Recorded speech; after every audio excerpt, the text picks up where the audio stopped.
안녕하십니까. 통일나우의 강혜윤입니다. 한 주간 통일 소식을 전해드리는 통일 브리핑. 오늘은 2017년 통일부 시무식 소식으로 시작합니다.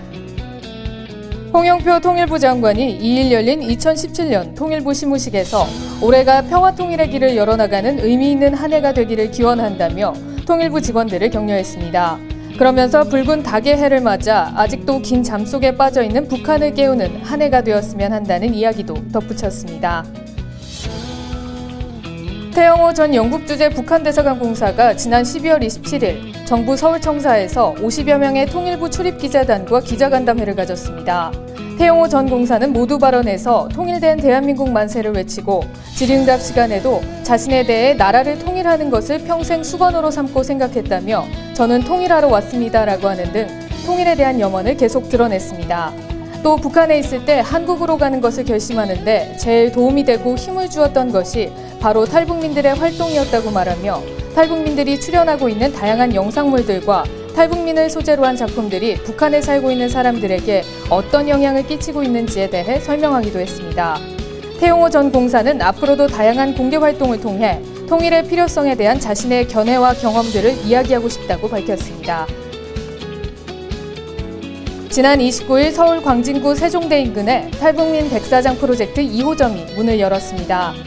이날 열린 오픈 행사에는 김영석 통일부 차관과 이병훈 현대자동차 이사, 김동호 PPL 이사장 등이 참석해 2호점의 대표 및 관계자들을 격려했습니다.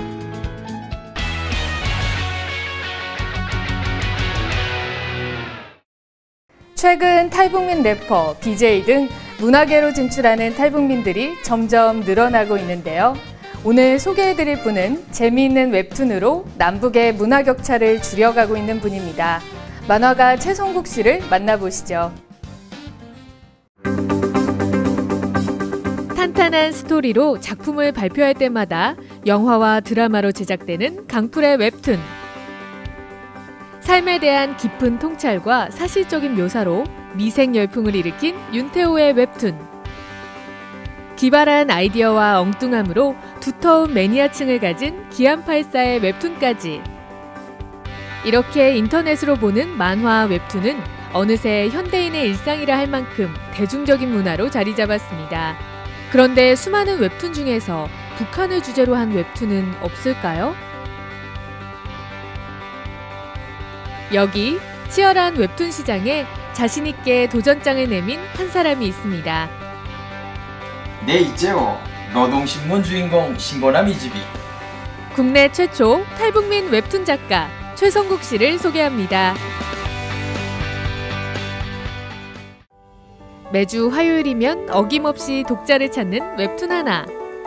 노동신문은 탈북민이 남한에 정착하면서 겪는 재미있는 에피소드를 그린 만화인데요.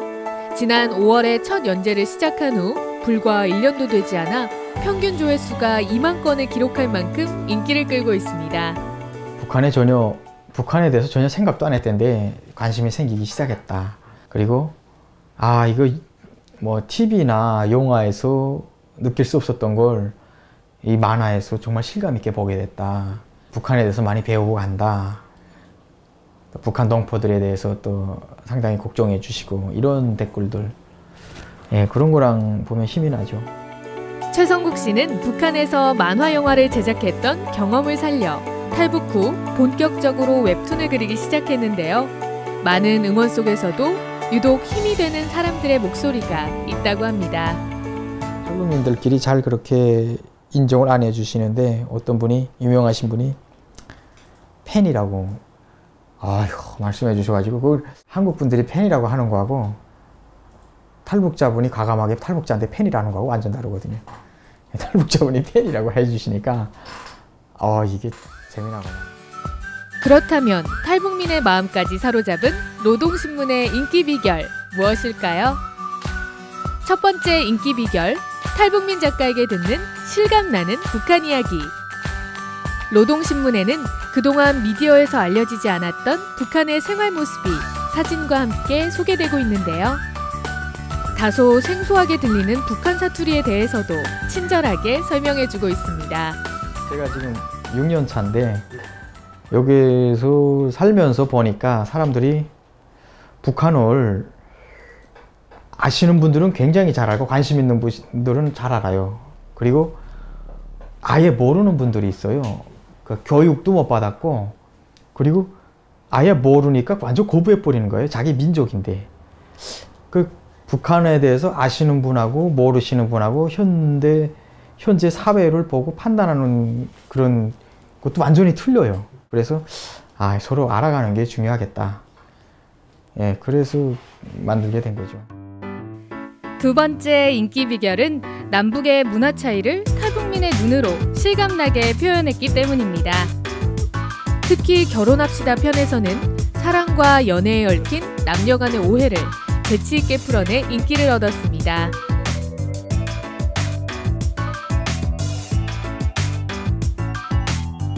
이건 기적이야! 백두혈통에게만 일어날 수 있는 일. 전화번호 물어보고 친구라고 하고, 이럴 때 대박이란 표현을 하나? 야, 이거 북한에서도 인기 있더니 여기서도 인기 있구만. 역시 자본주의 여자는 좋으면 좋다, 싫으면 싫다, 자기 마음대로 말을 하는구만. 그래. 이제 우리 혜민 그만 속 태우고 고백해야지. 우리 결혼해서 일생을 함께하는 동반자가 됩시다. 어머, 5일 만에? 아니, 내가 뭐 어쨌다고. 남자보고 친하자고 그러니까, 친구하자고 하니까 세상에 이건 북한 사람 군호가한테 물어봐도 상상도 못할. 예? 이거 뭐 남녀 사이에 뭐 친구가 있다고 친구하자고 하니까 이게 나를 마음에 있어 하는구나, 결혼하고 싶어 하는구나, 이렇게 착각하는 거죠. 그때는 남자가 빨리빨리 끌어야지. 여자라는 게 그 이상 또 어떻게 합니까? 그러니까 남자가 마음에 있다, 결혼하자 먼저 적극적으로 표현하는 거죠. 그 싫어하죠, 싫어. 그러니까 여자가 완전 연락 두절하더라고요, 그다음부터. 실제 경험하신 그죠, 처음에. 처음은 탈북자인데 그러면 안 돼요. 마지막 인기 비결은 자신의 고향을 버리고 남한으로 와야만 했던 탈북민들의 아픔과 감동적인 이야기들이 담겨 있기 때문입니다. 완복이라는 친구가 국정원에 와서 헤어졌던 어머니를 만나요. 그러니까 이제 그 현장에서 제가 직접 목격하면서 아들하고 엄마가 헤어졌는데 서로 행방도 모르고 있다가 어떻게 막 고생하다가 두 분이 다 탈북한 거예요. 그러다가 국정원에서 같은 날에 만난 걸 합쳐져갖고 그게 너무 신기한 거지. 영화나 드라마 같았으면 어머니 아들아 하면서 막 울고불고 해야 되잖아요. 근데 너무 황당한 거예요. 둘이 아무 말도 안 하고 왔어? 막 이러면서 그러다가 그 이후에 막 격하게 상봉을 하더라고요.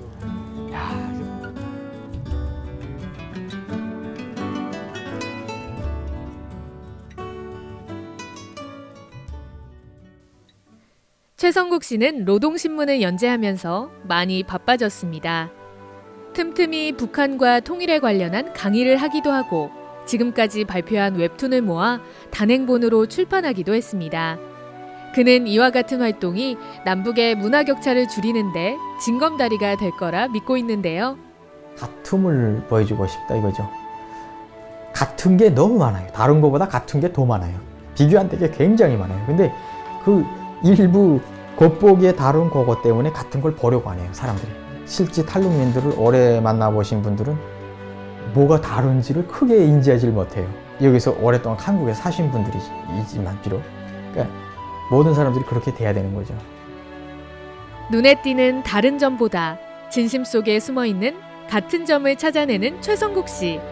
남녀노소 모두가 좋아하는 웹툰을 통해 남북문화 사절단이 될 그의 활동을 응원합니다.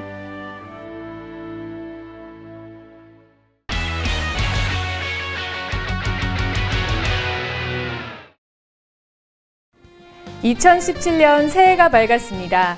오늘은 통일을 바라는 염원을 담아 비공식이었지만 최초의 이산가족 상봉이었던 신금단 부녀에 대해 이야기해봅니다. 1964년 도쿄올림픽이 한창이던 그때 도쿄의 한 조선인 회관에 남북한의 취재기자들이 몰려들었다. 금단아! 아버지! 이 눈물의 만남은 비공식이지만 남북한 최초의 이산가족 상봉인데 지금 신금단 부녀의 이야기가 시작된다. 신문준 씨는 일사후퇴 당시 북녘에 가족을 두고 월남을 하게 된다. 그때 딸 금단이의 나이는 겨우 12살. 이후 금단이는 공장에서 선방공으로 일하다 운동선수로는 다소 늦은 나이인 21살이 되던 해 육상을 시작한다.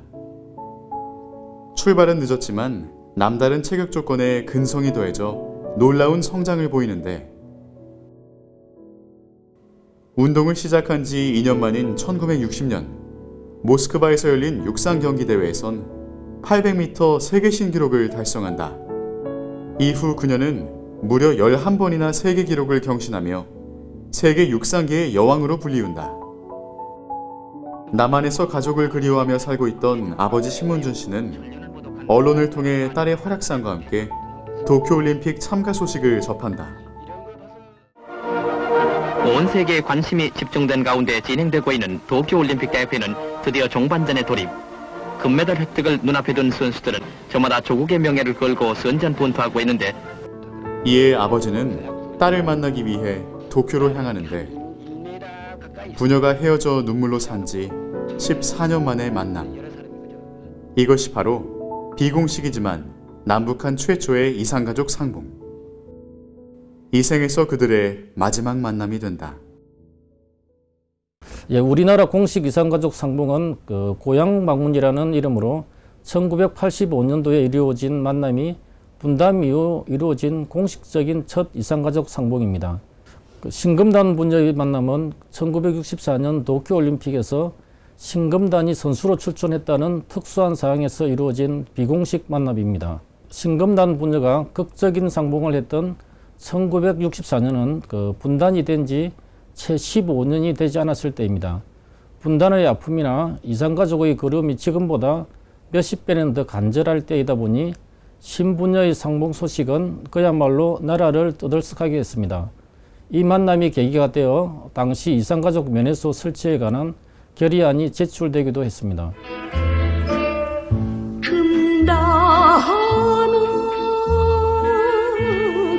금단아 소리치는 아버지 14년 만에. 신금단 부녀의 짧은 만남은 전 세계에 분단의 비극을 알렸고, 피부치와 생리별을 한 천만 이산 가족에게도 다시 가족을 만날 수 있다는 희망의 불씨가 되었다. 안녕하셨습니까?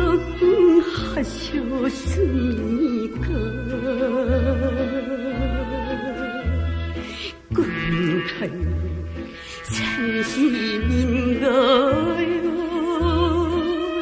하늘도 붉고 이 부녀의 만남은 대중가요로도 만들어져 국민 애창곡이 되는가 하면 상봉 이듬해인 1965년에는 돌아오라 내 딸 금단아라는 제목의 영화로도 제작되어 당시 분단의 아픔과 통일에 대한 국민적 갈망이 어느 정도였는지를 짐작할 수 있게 한다. 이후 아버지 신문준 씨는 다시는 딸을 만나보지 못한 채 1983년 세상을 떠났고, 신금단 선수는 현재까지 살아있다면 2017년 새해 80이 된다. 그로부터 20년 뒤인 1985년 6.25 때 혼자 월남해서 변호사가 된 아들이 평양의 아버지를 만났습니다. 고향 방문이라는 이름으로 첫 이산가족 상봉이 이루어졌다. 매달 보름달이 뜰 때 서로를 생각하자고 약속하기도 했으며, 당시만 하더라도 이산가족 상봉은 부모 자식과 같은 직계가족의 만남이 대부분이었다. 하지만 2년 전 이산가족 상봉에서 직계가족의 만남은 단 10%에 불과했는데, 첫 이산가족 상봉이 이루어지던 1980년대까지만 하더라도 부모와 자식, 그다음에 조부모와 손자가 만나는 직계가족의 만남이 대부분이었습니다. 30여 년이 지난 지금 2015년 이산가족 상봉의 경우 180가족 가운데 직계가족의 만남은 18가족밖에 되지 않습니다. 현재 이산가족들이 고령화되면서 건강상의 이유로 평생을 기다려온 상봉을 포기하는 경우도 발생하고 있습니다. 작년까지 정부에 등록된 이산가족 상봉 신청자는 약 12만 명. 이 가운데 51%만이 생존해 있고 이 중에서도 70세 이상 고령자가 80%에 이른다. 그들의 간절한 염원이 이루어질 수 있게 더 늦기 전에 가족은 꼭 만나야 한다. 오늘 준비한 소식은 여기까지입니다. 2017년 새해에도 우리 통일나우에 많은 관심 부탁드립니다. 이상으로 통일나우를 마칩니다. 시청해주신 여러분 고맙습니다.